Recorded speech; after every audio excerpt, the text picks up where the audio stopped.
Milk is promoted to children, and it's promoted to children aggressively.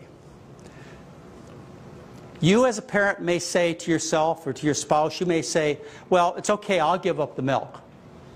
Because I'm an adult, I'm through growing, but not the kids, not the grandkids.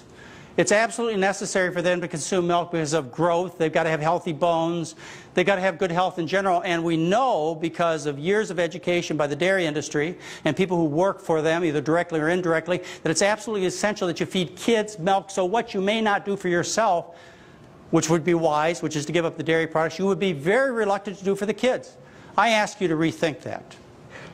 The dairy industry has teamed up with the school board to develop programs to take and sell kids dairy products. And on the internet you'll find statements as to their efforts.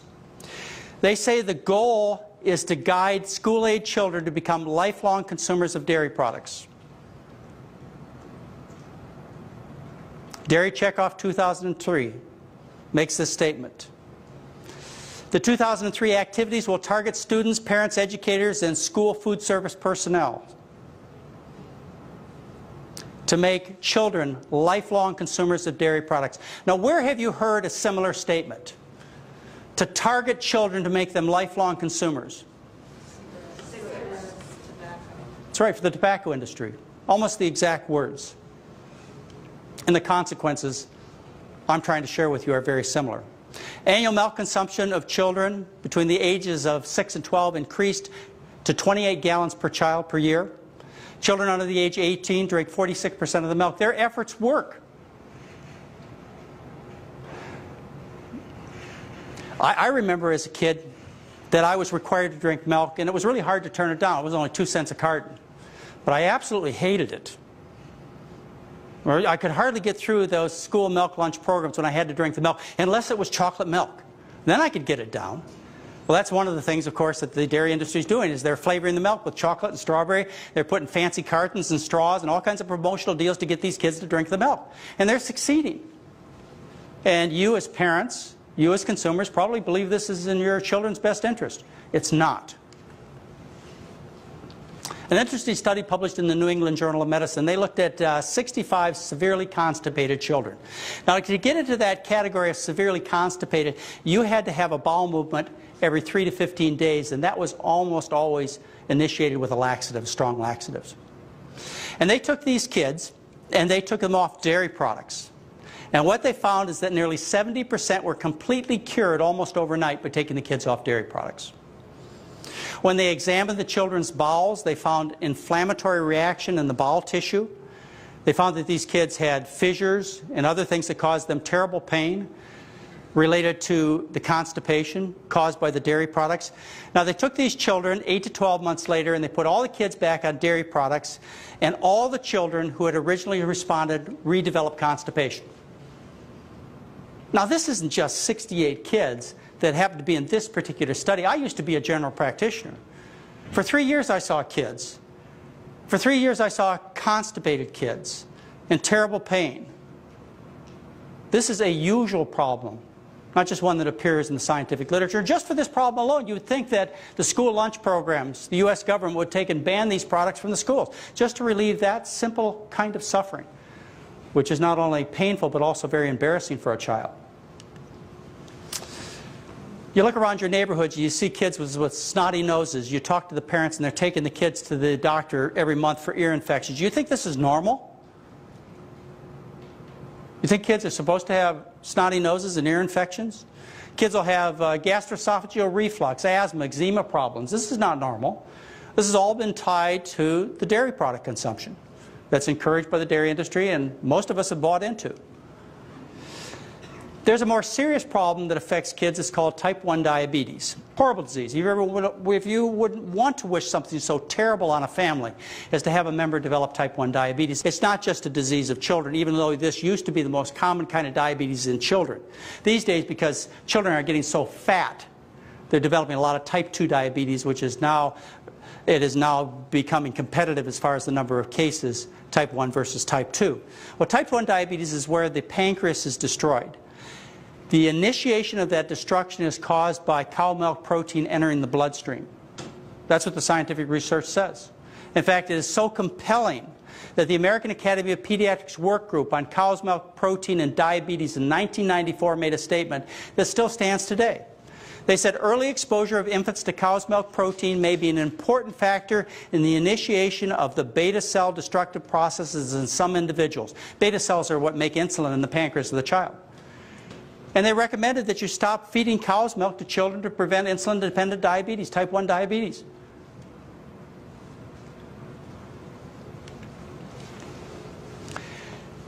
Many of you are on the internet, and if you go to the internet and you plug in cow milk or cow's milk and some interesting diseases, you'll find that the internet at the National Library of Medicine will take and provide you a tremendous amount of information on how cow's milk, particularly cow milk protein, is associated with many of our common diseases.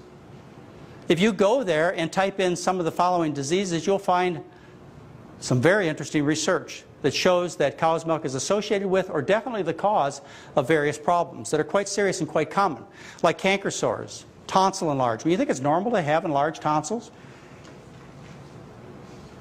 These tonsils are enlarged to take and defend you. What they do is they serve a purpose. What happens is tonsils form a barrier at the beginning of the intestinal tract, and they're there to protect you from invading substances like viruses and bacteria. Well, one of the invading things that comes into the body that's not natural and shouldn't be there is cow milk. Not human breast milk, but cow milk. And so the tonsils enlarge, and then they eventually get worn down and infected. There's actually a study done where they took children off of cow milk with very severe tonsil enlargement, and the tonsils, they shrunk. Vomiting problems, gastroesophageal reflux, ulcer disease, various colic problems. Even children that are breastfed. You know, children who are breastfed are not supposed to get colic? But they do if the mother consumes cow's milk. And then what happens is the cow milk protein, you can actually measure this in the mother's milk. It goes into the baby's intestinal tract and the baby gets colic. So not only do you have to breastfeed your child, you also have to have a clean diet yourself to prevent this common allergic type of reaction called colic from occurring in a breastfed baby. Lower intestinal problems are quite common also and caused by dairy products, such as bloody stools, painful defecation, constipation, as I talked to you about, colitis, Crohn's disease, and ulcerative colitis have all been associated with dairy product consumption. Respiratory problems such as nasal stuffiness, runny nose, ear infections, sinusitis, asthma, wheezing problems. Bone problems such as generalized nonspecific arthritis, rheumatoid arthritis, and even juvenile rheumatoid arthritis. I want to tell you, if you want to see a sad case, a couple of times in my medical practice I have seen children, young children who have juvenile rheumatoid arthritis. It's a terrible disease. These children, their bones don't grow. They look like refugees, like little children that would come out of a prisoner of war camp. They're usually in wheelchairs. They have little tiny jaws. Their life is, of course, very short and very painful.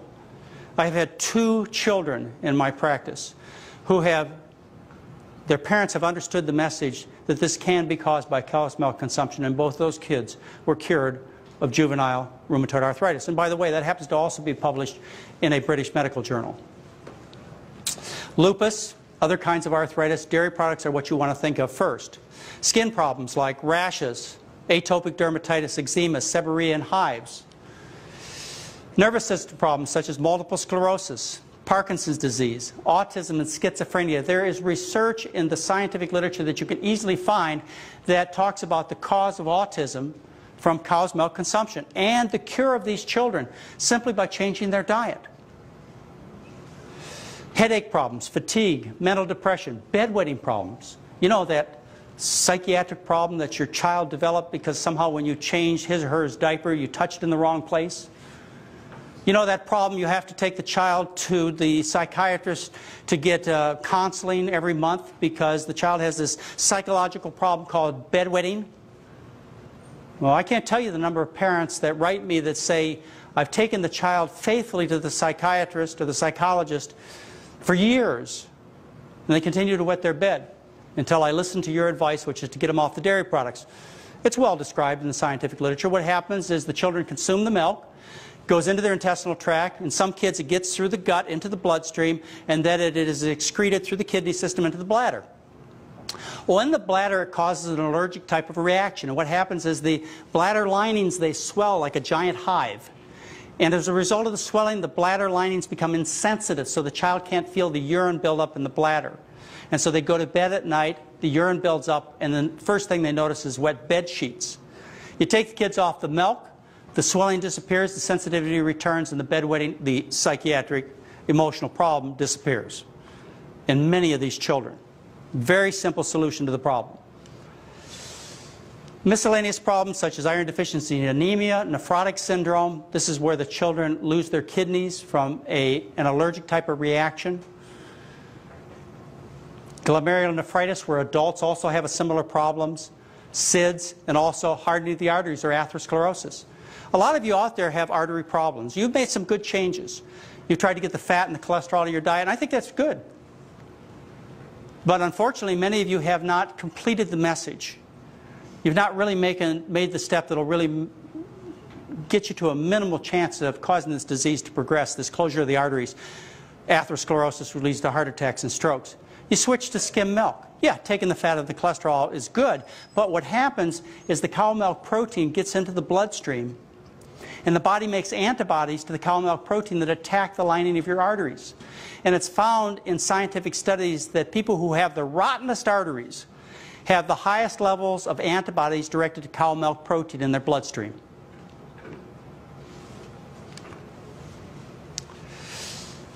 The dairy industry is well aware of these problems. I've been discussing these problems with them for decades, and their only rebuttal is money, $166 million a year. And that could buy a lot of research, a lot of scientists, and a lot of advertisement, and a lot of misinformation. I introduced you to Dr. Greg Miller in the last lecture. Let me tell you a little bit more about Dr. Greg Miller.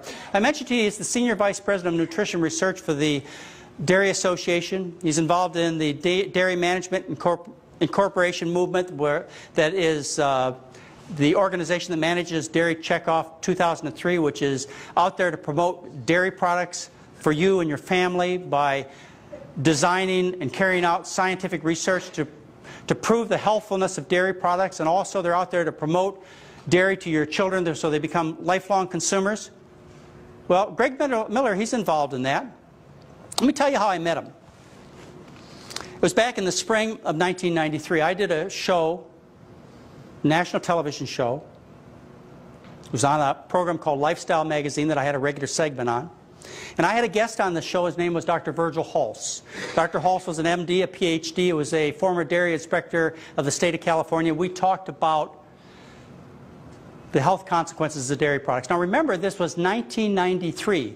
We talked about mad cow disease. We talked about bovine leukemia virus, bovine immunodeficiency virus. We talked about heart attacks and obesity and allergies and problems that you knew about for years related to dairy products. We talked about all those things. In the dairy industry, they saw the show. And so they wrote my producer a letter and said, we need equal time.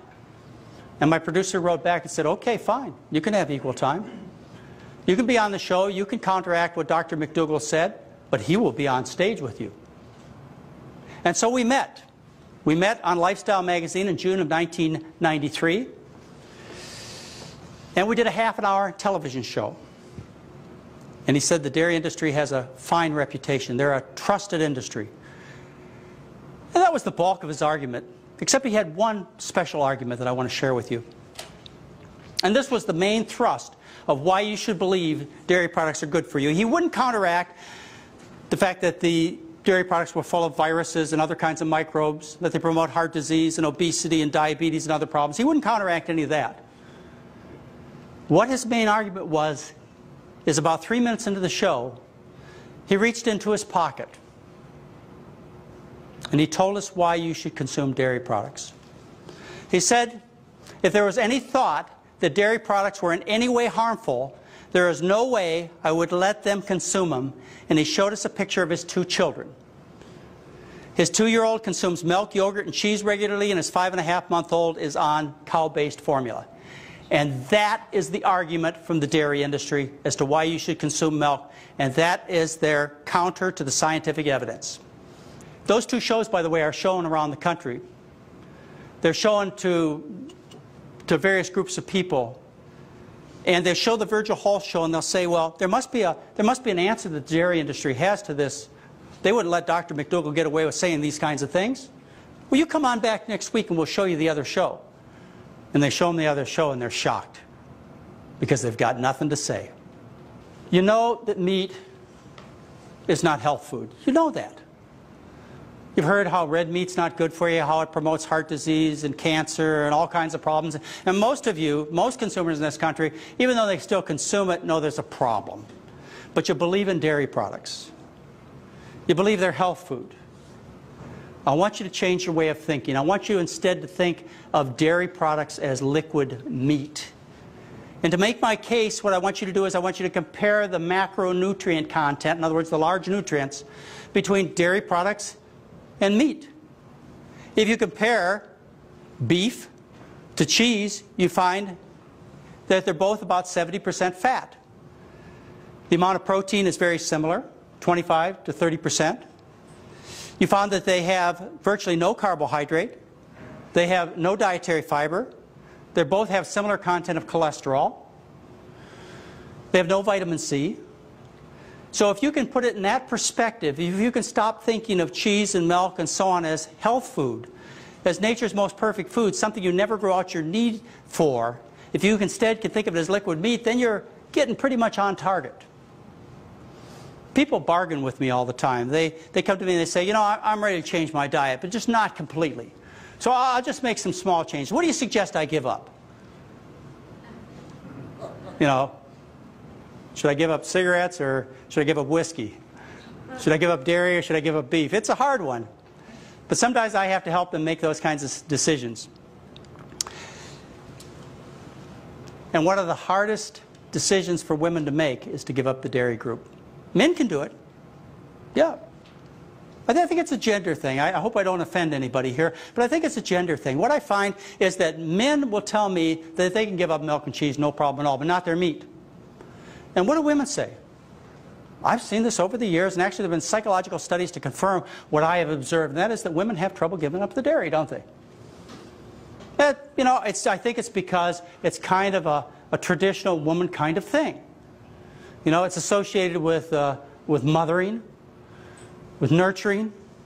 It's a domestic thing. Remember, women used to stay around the village and milk the cows. It's kind of a homegrown type thing, dairy products. It's a home-associated industry, family-oriented. And, of course, who gets the bulk of the advertising messages from the dairy industry? It's women. You've got to drink it for your bones. That's the primary selling message out there. And so women have the most difficult time giving up the milk. With that in mind, if you were going to bargain with me and you were going to ask, what of the basic 4 food groups should I give up? You remember the old basic 4 food groups? Advertising dairy and meat and vegetables and fruits to you. An advertisement, by the way, usually put out by the dairy industry. If you bargained with me and you said, for my better health, for the health of my family, which of the 4 groups should I give up? Obviously, it wouldn't be the fruit and vegetable, would it? But when it came to the dairy or the meat group, I'd tell you, give up the dairy. Why? Because it has similar problems, as I showed you the macronutrient content, as the meat groups, but it has additional problems, such as the autoimmune and the allergy problems. But the biggest problem is that you believe it's health food. And so you eat it without guilt. And you feed it to your kids that way. And that's very wrong. So I hope I've given you a chance to rethink this. Not only are dairy products not necessary for your health and bones, they're also destructive to your family.